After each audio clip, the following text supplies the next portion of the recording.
Disculpen el martes que no se pudo realizar el programa, porque ya ustedes saben, fallas eléctricas. Y hoy, gracias a Dios, la falla eléctrica nos permitió hace 15 minutos, 20 minutos, estar en sana paz y estar con ustedes puntual, porque se nos fue la electricidad toda la tarde. Así que ya esta es la rutina para los que conocen Venezuela bien. Esta es la rutina diaria desde hace más o menos 14 años, desde 2009, estamos en este jueguito de la electricidad. Así que eso es parte de una crisis, parte del tema que vamos a tratar hoy. Bueno, el tema de hoy se llama el miedo desencadenante de una crisis. ¿Es acaso el miedo el que ocasiona la crisis o es la crisis la que ocasiona el miedo? Bueno, les tengo que decir que ambas cosas, ambos planteamientos son verdad. El miedo desencadena una crisis, pero también la crisis desencadena el miedo. Y es normal. Lo primero que tenemos que tener en cuenta es que el miedo es una condición natural en todo ser humano. Como bien lo explicaba Sigmund Freud, el famoso psicólogo austríaco, de finales del siglo XIX y comienzo del siglo XX, el padre del psicoanálisis, decía: el ser humano trae dos instintos, que son el instinto de autoconservación y el instinto de autodestrucción. En el instinto de autoconservación está el miedo como una manifestación psicológica, emocional, prudente, de alerta, de precaución, positiva. Ahora, ese miedo instintivo es una cosa y el miedo consciente es otra.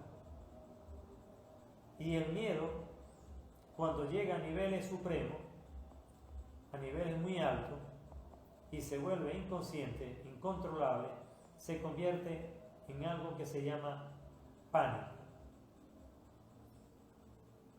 Entonces vamos a empezar por aclarar lo del miedo. El miedo, ya decimos, es natural, es un síntoma que presenta la naturaleza humana como un elemento de precaución. Ustedes se imaginan, por ejemplo, si no tuvieran miedo y ustedes fueran a atravesar una gran avenida llena de un tránsito vehicular atroz, fuerte, full, como decimos acá, y ustedes atravesaran la vía sin poner cuidado, sin mirar a los lados, sin tener precaución, porque no tendrían miedo a ser atropellados. Allí hace falta tener miedo, porque el miedo es entendido como una manera consciente de tomar medidas de precaución, de alerta. Y lo puedo manejar y lo puedo controlar. ¿Cómo? Poniendo atención si vienen vehículos de un lado, de otro, o atravesar cuando la luz encendida del semáforo me lo indique, o cuando tenga chance de pasar. Allí el miedo no ha desatado ninguna situación que ya vamos a conversar. Pero ¿qué pasa si por primera vez yo voy a atravesar esa misma avenida amplia, grande, muy transitada, a una hora que llamamos una hora pico, una hora de colapso, y nunca en mi vida había estado en medio de una gran avenida de ese tamaño? Probablemente no entre en miedo, sino en pánico. Es decir, no sepa cómo mirar a los lados y cómo estar alerta a tener la precaución de pasar cuando la luz del semáforo me lo indique, o cuando la señal me lo indique, o cuando sepa que me es conveniente pasar porque no viene el vehículo. Entonces, en ese momento que no controlo ese miedo y me atravieso y me vuelvo hacia atrás y me vuelvo hacia adelante, puedo ser atropellado y, por supuesto, muerto. Entonces, en ese momento entro en pánico porque no sé qué control tomar. Cuando yo pierdo el control sobre el miedo y llega a unos extremos de desequilibrio físico, mental, emocional, extremo, se convierte en pánico.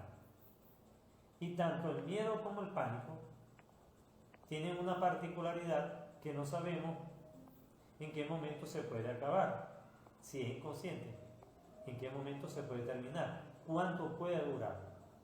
Una situación de pánico puede ser muy corta, puede durar segundos, minutos o máximo horas, pero una condición consciente, como en el caso del miedo, puede durar mucho menos, o puede durar mucho más, pero puedo convivir con él. Pero convivir en pánico es muy difícil. Entonces el miedo puede desencadenar una crisis, no necesariamente siempre, a veces sí, a veces no, todo depende del tipo de miedo. Y ahora vamos allí. ¿En qué causa miedo? Causa miedo o causa temor aquello que no puedo controlar, aquello a lo cual no le puedo hacer frente porque no tengo las herramientas suficientes para afrontarlo, para vivirlo, para superarlo como obstáculo. Vamos a tomar otro ejemplo, un ejemplo que suele suceder con todos los atletas, sobre todo los de alta competencia. Un atleta que va a una competencia olímpica, ¿verdad? Un nadador, por ejemplo, en el momento que él está esperando la señal del disparo, la señal de salida, de partida de la competencia, él está haciendo una serie de movimientos físicos con los brazos, con el cuello, con los hombros. Ustedes lo ven por televisión. Ellos están tratando de relajarse hasta que el juez le dice preparado y luego viene el disparo, listo, y sale. En el momento que él está previo a la partida, todos los deportistas, y se lo digo por experiencia propia, que he sido deportista toda la vida, experimentamos miedo. Miedo a no hacer la competencia como yo la planifiqué, o como yo la deseé, o como la deseo, o como esperan todos mis seguidores, mi país, mis fanáticos, mis fans, mis seguidores, que yo las realice. En ese momento me entran en cuestiones de segundos muchas dudas. Esas dudas me crean temor. Esa es una de las causas del miedo. La duda, la incertidumbre. Entonces, en el momento que ya dicen preparado, y que ya yo me preparo, y que ya la mente la pongo totalmente centrada en la competencia, en que va a venir un disparo para arrancar, el miedo desaparece. ¿Por qué desaparece el miedo? Porque era un miedo normal, consciente, repetitivo, ya continuo, rutinario, que cada vez que voy a una competencia experimento ese cosquilleo que experimenta un artista antes de salir a la escena, a la actuación, al canto, o un músico antes de salir a una escena, o cualquier profesional antes de hacer, por ejemplo, un médico, una operación, sobre todo si es de alto riesgo, experimenta él también temor. No solamente el paciente tiene miedo, también tiene miedo el médico que va a operar, porque él tiene temor a que algo salga mal. Entonces, esa incertidumbre y ese pensamiento que tenemos de que algo puede escapar de nuestro control, es decir, cuando no tenemos asegurado el control de lo que vamos a realizar, experimentamos la sensación de miedo. Ahora, ¿el miedo será bueno? ¿Será positivo? ¿Será malo? ¿Será negativo? Depende. Depende del miedo que sintamos, si es consciente o inconsciente. Depende de cuánto tiempo dura el miedo y cuánto daño nos puede hacer desde el punto de vista físico, mental, emocional. También depende si el miedo lo sabemos manejar como medida de precaución, como ya lo dije antes, al atravesar una avenida, o al estar alerta cada vez que voy por determinado lugar, determinado sitio, o cada vez que voy a realizar determinado ejercicio, determinada tarea. Ese temor es sano. Ahora, ¿cuándo desencadena una crisis? Cuando pierdo el control del miedo.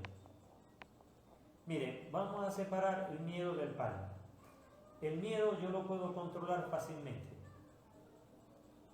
Y lo puedo convertir en una herramienta, como decía Freud, de autoconservación, de precaución y de alerta ante un peligro inminente. El miedo, cuando se manifiesta, produce adrenalina, y la adrenalina es estimulante. Cuando un corredor, por ejemplo, un velocista, un maratonista, va a partir y siente esa adrenalina a millón, hace que él tenga un reflejo impulsivo de alerta, y en el momento de la arrancada, del disparo del juez, de la salida, él va a salir bien, porque él está en estado de alerta por ese temor. Ya luego que él va desarrollando la actividad, el miedo va desapareciendo. El problema es cuando el miedo no desaparece y se hace largo, se hace crónico, por ejemplo. Puede durar muchas horas en el día, pueden durar varios días, y se convierte en una rutina tener miedo. Entonces ya ahí estamos haciendo daño a nuestro cuerpo físico, a nuestro cuerpo mental, nuestro cuerpo emocional y hasta nuestro cuerpo espiritual. Como bien dice el doctor Mario Alonso Puy, el famoso cirujano español que está muy de moda ahorita como influencer, él dice: si yo le temo al miedo, entro en pánico. Fíjense esa aseveración de Mario Alonso Puy. Y él dice: si el miedo viene por una situación de resentimiento, de sumo estrés, de sumo desequilibrio, seguramente no lo voy a poder controlar. Pero si el miedo se hace parte de mi vida como una rutina de algo que suele suceder siempre que voy a realizar determinada actividad y la logro controlar y cada vez la supero más, entonces el miedo está superando una de las características que debe superar siempre, que es la incertidumbre. Esa sensación de no tener certeza de lo que vendrá. Así como tengo miedo por cosas porque en el pasado se presentaron traumáticas y cuando las voy a volver a realizar, no quiero que me vuelva a suceder lo malo que me sucedió o lo traumático en el pasado, ¿verdad? Allí estoy experimentando un miedo. Debo tratar de vivir ese presente concentrado en lo que estoy haciendo, olvidándome de ese pasado y también olvidándome de la incertidumbre del que vendrá. Porque si estoy entre estos dos tiempos, entre el futuro que no sé si ciertamente se va a manifestar como yo pienso que se va a manifestar, a lo mejor no se manifiesta tan violento, tan agresivo, tan fuerte como yo pienso. Voy a seguir poniendo el ejemplo de una carrera, de un maratón. Yo pienso que hay muchos maratonistas en el grupo que me pueden vencer, que tienen mejor tiempo que yo. Entonces yo, con esa incertidumbre, si me van a vencer o no, salgo o parto la carrera con un miedo. Pero si yo salgo con ese pensamiento diciendo, lo voy a vencer, porque esos tiempos los puedo superar, y voy a hacer todo el esfuerzo de mí por superarlo, y yo mentalmente me programo en la partida con esa mentalidad, y antes de la partida, eso es la preparación previa a la carrera, a la competencia, ténganlo por seguro que hay bastantes probabilidades, pero bastantes probabilidades de superar ese temor. Y en la medida que se va desarrollando la carrera, la competencia, el maratón, voy superando el miedo, mi físico se va soltando y voy segregando una serie de sustancias como endorfina, oxitocina, dopamina, melatonina y toda una serie de sustancias favorables para nuestro cuerpo. Y dependiendo de la actividad también puedo desarrollar feromonas. Pero ténganlo por seguro que si entro en pánico, voy a, en vez de producir adrenalina, voy a producir algo que se llama cortisol. Y eso sí es dañino. Eso nos perjudica todo el sistema nervioso autónomo, nos perjudica todo el sistema inmunológico. Y cuando se hace crónico, nos convierte en enfermedades patológicas terminales, crónicas, que podemos desencadenar una muerte prematura, una diabetes, un cáncer, una fibromialgia múltiple, una esclerosis múltiple, un ACV repentino, un infarto al miocardio. Porque en el pánico se presenta una serie de sensaciones físicas, además de las mentales y emocionales, como una aceleración del ritmo cardíaco, una aceleración de la respiración. Y ahora vamos a hablar al final del programa sobre qué debo hacer para trascender todas estas cosas, todos estos sentimientos. Cómo pasar de un miedo, ¿verdad?, que me puede hacer daño, a un miedo de alerta, de precaución, que en vez de desencadenar una crisis, me la evita o me la ayuda a superar. No hay satisfacción más grande, como decía Krishnamurti, como decía el famoso maestro del norte de India, Chaitanya Saraswati, que no hay nada más sabroso, no hay nada más de gran satisfacción que tener una incertidumbre superada, un obstáculo superado. Es decir, esa satisfacción que experimentamos cuando creemos que algo no lo podemos lograr y lo logramos. Pero para lograrlo tenemos que partir de la premisa de que es posible. Y cuando partimos de la premisa de que es posible superarlo, por supuesto, el miedo va a ser superado.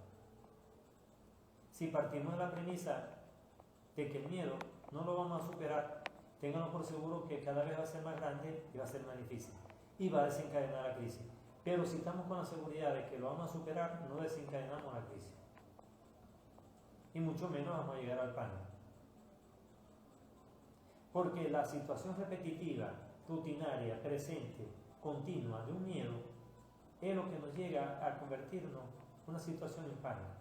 Porque llega un momento en que el miedo se vuelve inconsciente, y cuando se vuelve inconsciente se vuelve incontrolable, y cuando se sale de control entramos en pánico. Porque el pánico se caracteriza porque no sabemos cómo salir de la situación de crisis. Entonces, el pánico y el miedo debemos de trascenderlo con una sencilla herramienta. Hay varios métodos para trascender esas situaciones psicológicas, emotivas, racionales e irracionales. Pero no hay nada más fuerte que el sentimiento del amor.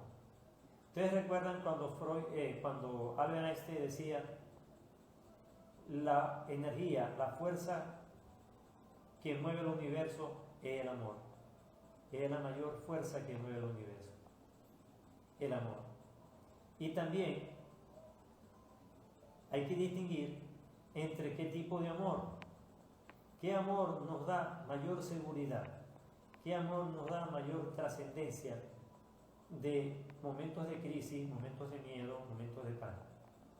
Miren, hay básicamente tres tipos de amor. El amor romántico, el eros, el amor de pareja, el amor por la persona que a uno le gusta, que a uno la atrae. El amor filia, de familia, el amor por los padres, por las madres, por el hijo, por el hermano.